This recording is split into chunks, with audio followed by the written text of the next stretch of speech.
ছাত্ৰ-ছাত্ৰীসকল আশা কৰোঁ তোমালোক আটায়ে ভালে আছা। আজি গৰমৰ বন্ধৰ শেষত আমি নতুনকৈ আকৌ অনলাইন ক্লাছসমূহ আৰম্ভ কৰিবলৈ লৈছোঁ। ইতিমধ্যে গৰমৰ বন্ধৰ আগলৈকে আমি দুটা পাঠ শেষ কৰিলোঁ। এতিয়া আমি 3 নম্বৰ পাঠলৈ আগবাঢ়োঁ। 3 নম্বৰ পাঠটো হ'ল আমাৰ আহৰ পৰা কাপোৰলৈ। পাঠটোত কি আছে থুলমূলকৈ আমি চাওঁ আহা। প্ৰহেলিকা আৰু প্ৰজ্ঞানে সিহঁতৰ বিদ্যালয়ত অনুষ্ঠিত হোৱা বিজ্ঞানৰ এখন কুইজ প্ৰতিযোগিতাত প্ৰথম পুৰস্কাৰ পালে। সিহঁত খুব উল্লাসিত হ'ল আৰু সিহঁতে পুৰস্কাৰৰ টকাৰে মাক দেউতাকৰ বাবে কাপোৰ কিনিবলৈ ঠিক কৰিলে। যেতিয়া সিহঁতে দোকানত বহুবিধ বস্ত্ৰ সামগ্ৰী দেখিবলৈ পালে সিহঁত বৰ বিপাঙত পৰিল। তোমালোকেও নিশ্চয় দোকানলৈ গ'লে এনেকৈ এইদৰে ঠাককৈ সজাই থোৱা কাপোৰবোৰ তোমালোকে নিশ্চয় দেখা, হয় জানো? তাহাঁতেও প্ৰহেলিকা আৰু প্ৰজ্ঞানো যেতিয়া দোকানলৈ গৈছিল এনেকৈ বিভিন্ন কাপোৰ দেখি সিহঁতি থতমত খাইছিল। কি কিনিব কি নিকিনিব, কোনটো ভাল, এনেকৈ ধৰণে কথাবোৰ সিহঁতি মনত জুকিয়াবলৈ ধৰিছিল। দোকানীজনে ক'লে ইয়াৰ কিছুমান কাপোৰ কপাহী সূতাৰে আৰু কিছুমান সাংশ্লেষিক সূতাৰে তৈয়াৰী। দোকানখনত ঊলৰ মাফলাৰ আৰু আলোৱনো আছিল। ইয়াৰ উপৰি বহুতো পাটৰ মেখেলা চাদৰো আছিল। প্ৰহেলিকা আৰু প্ৰজ্ঞানে এইবোৰ ভাবি অতিকৈ উল্লসিত হৈ পৰিল।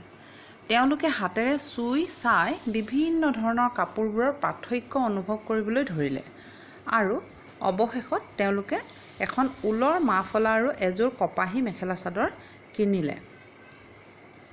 কাপোৰৰ দোকানখনৰ পৰা অহাৰ পাছৰে পৰা প্ৰহেলিকা আৰু প্ৰজ্ঞানে তেওঁলোকৰ চৌপাশে থকা বিভিন্ন ধৰণৰ কাপোৰবোৰলৈ মন কৰিবলৈ ধৰিলে। সিহঁতে মন কৰিলে যে বিচনা চাদৰ, কম্বল, পৰ্দা,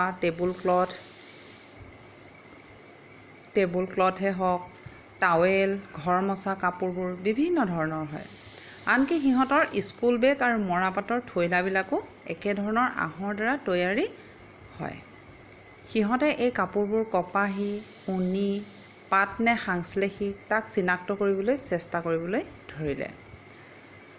তোমালোকেও এনে কিছুমান কাপোৰ চিনাক্ত কৰিব পাৰিবানে? তোমালোকে ব্যৱহাৰ কৰা কাপোৰবোৰৰ ভিতৰত মন কৰিবাচোন তোমালোকৰ কোনবোৰ কাপোৰ কপাহী, কোনবোৰ কপাহী নহয়। আকৌ আমি ঠাণ্ডাত পিন্ধা কাপোৰবোৰ কেনেকুৱা চুই চাবাচোন। তেতিয়া তোমালোকে কাপোৰবোৰ তৈয়াৰ হোৱা সূতাবোৰৰ যি পাৰ্থক্য সেয়া নিশ্চয় অনুভৱ কৰিব পাৰিবা। ইয়াত ক্ৰিয়াকলাপ দিয়া হৈছে কাপোৰৰ প্ৰকাৰবোৰ কেনেকুৱা চাবৰ বাবে।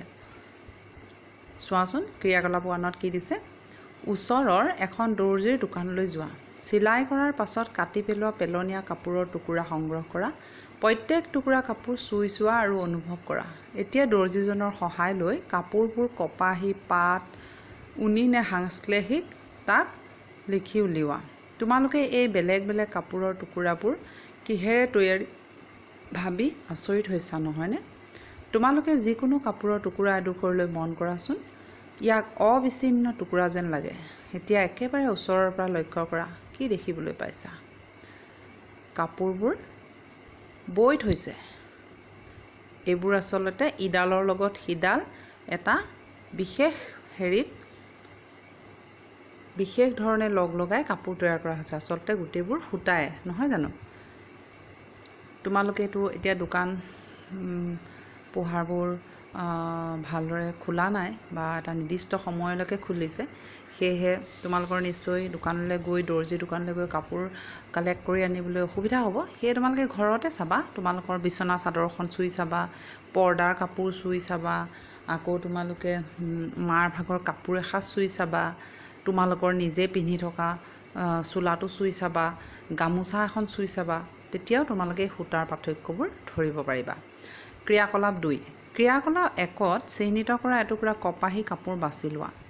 কপাহী কাপোৰ, মায়ে পিন্ধা চাদৰখন চাবা, কপাহী থাকে। গামোচাবোৰ প্ৰায় কপাহী থকা দেখা যায়। কিনাবোৰ নহয়, ঘৰত কিছুমান কপাহী সূতাৰে বোৱা হয়।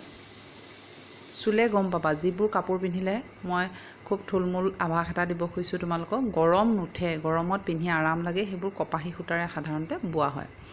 এতিয়া যিকোনো এটা মূৰৰ পৰা ওলাই থকা এডাল সূতা বা পকোৱা সূতা বিচাৰি তাক টানি উলিওৱা। যদি কোনো ওলাই থকা সূতা দেখা নাই তেন্তে তুমি লাহেকৈ পিন বা বেজী এটাৰে এডাল সূতা টানি উলিয়াব পাৰা।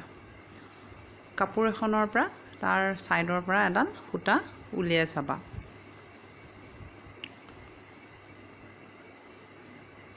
আমি পাওঁ যে এডোখৰ কাপোৰত সূতাবোৰ একেলগে সজ্জিত হৈ থাকে। এডোখৰ কাপোৰত সূতাবোৰ একেলগে সজ্জিত হৈ থাকে, মানে বৈ থোৱা থাকে। আমি জানো যে কাপোৰবোৰ সূতাৰে বৈ উলিওৱা হয়, হয়নে?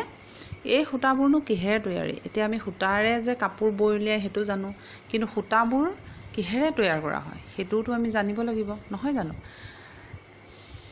সূতাবোৰ আচলতে সূতাবোৰ কি? সূতাবোৰ আহেৰে তৈয়াৰী হয়। এতিয়া এই আহৰ কথা পঢ়িবলৈ আমি এই ক্ৰিয়াকলাপটো চাওঁ আহা। কপাহী কাপোৰ এটুকুৰাৰ পৰা এডাল সূতা টানি উলিওৱা।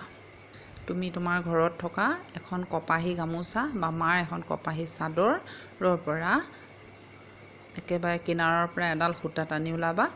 সূতাডাল এখন টেবুলৰ ওপৰত ৰাখা। এতিয়া সূতাডালৰ এটা মূৰ তোমাৰ বুঢ়া আঙুলিৰে হেঁচি ধৰা, আনটো মূৰ এই চিত্ৰটোত দেখুওৱাৰ দৰে নখেৰে ইয়াৰ দৈৰ্ঘ্যৰ দিশত ঘঁহি দিয়া। নখেৰে ঘঁহি দিবলৈ কৈছে। তোমালোকে মন কৰিছানে এই মূৰটোত সূতাডাল পাতল সৰু সৰু গুণলৈ বিভক্ত হৈছে। সূতাডাল পাতল গুণবোৰ উলিয়াই থকা হৈছে এই চিত্ৰটোত। সূতাডাল পাতল গুণলৈ বিভক্ত হৈছে, মানে সূতাডাল মিহি মিহিকৈ ভাগ হৈ যাব। কৰি চাবাচোন।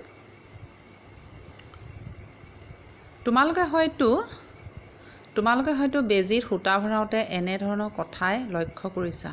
আমি বেজীত যেতিয়া এডাল সূতা ভৰাবলৈ যত্ন কৰোঁ তেতিয়া সূতাৰ আগটো বাৰে বাৰে ফাট খাই যায়, কেইবাডালো সূতা হৈ যায়, হয়নে নহয়? তেতিয়া আমি কি কৰোঁ? আকৌ হাতেৰে মোহাৰি পেলাই সূতাকেইডাল লক কৰি পেলাই বেজীটোত ভৰাবলৈ চেষ্টা কৰোঁ, নহয়নে? তাৰ মানে কি? এডাল সূতাতে আহবোৰ থাকে, হয়নে?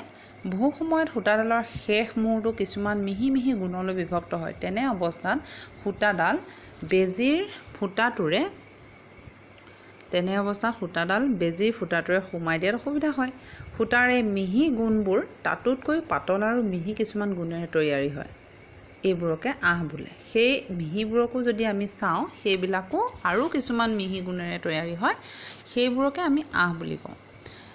এই তোমালোকে আম খাওঁতে বা ঔটেঙা এনেকুৱাবিলাকত যে কিছুমান বা ভোলৰ জাল এইবিলাকত জিমবোৰ দেখিছা নাই? সেইবোৰে আচলতে আহ। বুজি পালানে? এই আহৰ ধাৰণাটো তোমালোকে তেনেদৰে বুজিবলৈ যত্ন কৰা। কাপোৰবোৰ সূতাৰে তৈয়াৰী আৰু সূতাবোৰ আহেৰে তৈয়াৰী। এই কথাটো ভালদৰে মনত ৰাখিবা। কাপোৰবোৰ কিহে তৈয়াৰী? কাপোৰবোৰ হ'ল আমাৰ সূতাৰে তৈয়াৰী। আকৌ সূতাবোৰ কিহেৰে তৈয়াৰী? সূতাবোৰ আহেৰে তৈয়াৰী। এতিয়া কথা হ'ল এই আহবোৰনো ক'ৰ পৰা আহে? ঠিক আছে? কিছুমান কাপোৰৰ সূতা যেনে ধৰা কপাহী, মৰাপাট, ৰেচমী আৰু ঊণ সূতা আদি উদ্ভিদ আৰু প্ৰাণীৰ পৰা পাওঁ। কপাহৰ পৰা পাওঁ। কপাহী কাপোৰবোৰ কপাহৰ পৰা আমি সূতা কাটো, হয়নে? মৰাপাটৰ পৰাও সূতা বনোৱা হয়, মৰাপাটৰ আহৰ পৰা। ৰেচমী তাৰমানে আমাৰ পাট পলু, এই পলুৰ পৰা যে যি পাট সূতা পাওঁ, মুগা সূতা পাওঁ, হয়নে? এইবোৰ ৰেচমী। ঊণ সূতা যিবোৰ আমি প্ৰাণী ভেড়া ছাগলীৰ পৰা কালেক্ট কৰা হয়, সেইবোৰ সূতাৰ পৰা আমি চুৱেটাৰ বনাওঁ, হয়নে? এইবোৰ উদ্ভিদ আৰু প্ৰাণীৰ পৰা পাওঁ, হয়নে? এইবিলাকক প্ৰাকৃতিক আহ বোলে। প্ৰাকৃতিক তাৰমানে আমি প্ৰাকৃতিকগতভাৱে পাইছোঁ, হয় উদ্ভিদৰ পৰা পাইছোঁ, নহয় প্ৰাণীৰ পৰা পাইছোঁ। কপাহ আৰু মৰাপাট হৈছে উদ্ভিদৰ পৰা পোৱা আহৰ উদাহৰণ। ঊণ আৰু পাটৰ আহ প্ৰাণীৰ পৰা আহৰণ কৰা হয়। ভেড়া বা ছাগলীৰ নোমৰ পৰা ঊণ আহৰণ কৰা হয়। শহাপহু, ইয়াক, উটৰ নোমৰ পৰাও এইবোৰ পাব পাৰোঁ। পাটৰ আহ পাট পলুৰ লেটাৰ পৰা উলিওৱা হয়। মই এইমাত্ৰ তোমালোকক কৈছিলোঁ নহয়।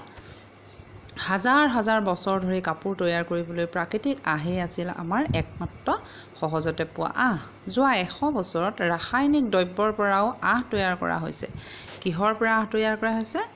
ৰাসায়নিক দ্ৰব্যৰ পৰা। যিবোৰ ৰাসায়নিক দ্ৰব্য উদ্ভিদ বা প্ৰাণীৰ উৎসৰ পৰা পোৱা নাযায়, তাৰমানে এইবোৰ লেবৰেটৰীত প্ৰস্তুত কৰা হয়, প্ৰাণী বা উদ্ভিদৰ পৰা পোৱা নহয়, সেইবোৰকে আমি সাংশ্লেষিক আহ বুলি কওঁ।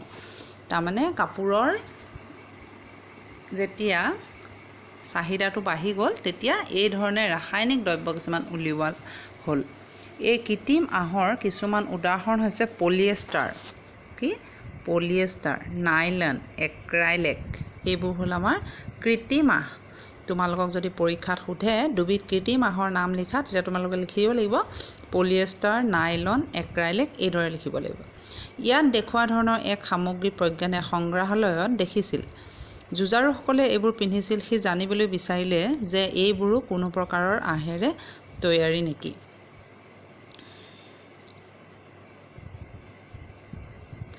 আমাৰ আজিৰ ক্লাছটো ইমানতে সামৰিছোঁ। তোমালোকে মোৰ ক্লাছটো ভালদৰে শুনি বুজিবলৈ চেষ্টা কৰিবা আৰু পাঠটো এবাৰ নিজে পঢ়িবা।